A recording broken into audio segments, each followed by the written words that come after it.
ദൈവത്തിന് സ്തോത്രം. സങ്കീർത്തനങ്ങൾ 17. യഹോവേ, ന്യായത്തെ കേൾക്കണമേ, എന്റെ നിലവിളിയെ ശ്രദ്ധിക്കണമേ. കപടമില്ലാത്ത അധരങ്ങളിൽ നിന്നുള്ള എന്റെ പ്രാർത്ഥനയെ ചെവിക്കൊള്ളണമേ. എനിക്കുള്ള വിധി നിന്റെ സന്നിധിയിൽ നിന്ന് പുറപ്പെടട്ടെ. നിന്റെ കണ്ണ് നേരു കാണുമാറാകട്ടെ. അങ്ങ് എന്റെ ഹൃദയത്തെ ശോധന ചെയ്ത് രാത്രിയിൽ എന്നെ സന്ദർശിച്ചു. അങ്ങനെ പരീക്ഷിച്ചു, ദുരുദ്ദേശമൊന്നും കണ്ടെത്തുന്നില്ല. എന്റെ വായ് ലംഘനം ചെയ്യുകയില്ല എന്ന് ഞാൻ ഉറച്ചിരിക്കുന്നു. മനുഷ്യരുടെ പ്രവൃത്തികളെ കണ്ടിട്ട് ഞാൻ അങ്ങയുടെ അധരങ്ങളുടെ വചനത്താൽ നിഷ്ഠൂരന്റെ പാതകളെ സൂക്ഷിച്ചു ഒഴിഞ്ഞിരിക്കുന്നു. എന്റെ നടപ്പ് അങ്ങയുടെ ചുവടുകളിൽ തന്നെ ആയിരുന്നു. എന്റെ കാൽ വഴുതിയതുമില്ല.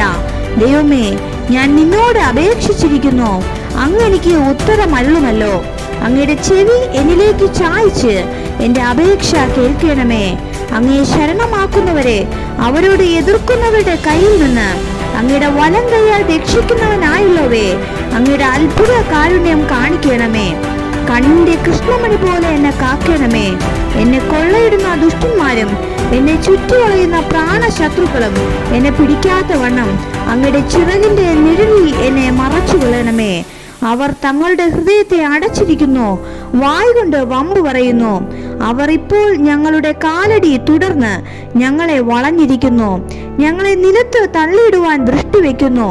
കടിച്ചു കീറുവാൻ കൊതിക്കുന്ന സിംഹം പോലെയും മറവിടങ്ങളിൽ പതിയിരിക്കുന്ന ബാലസിംഹം പോലെയും തന്നെ.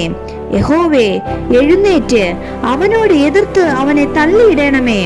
യഹോവേ, എന്റെ പ്രാണനെ നിന്റെ വാൾ കൊണ്ട് ദുഷ്ടന്റെ കയ്യിൽ നിന്നും തൃക്കൈ കൊണ്ട് ലൗകിക പുരുഷന്മാരുടെ വശത്തു നിന്നും വിടുവിക്കണമേ. അവരുടെ ഓഹരി ഈ ആയുസ്സിൽ അത്രേ. നിന്റെ സമ്പത്ത് കൊണ്ട് നീ അവരുടെ വയറ് നിറയ്ക്കുന്നു. അവർക്ക് പുത്രസമ്പത്ത് ധാരാളമുണ്ട്. തങ്ങളുടെ ധനവിശിഷ്ടം അവർ കുഞ്ഞുങ്ങൾക്ക് വെച്ചേക്കുന്നു.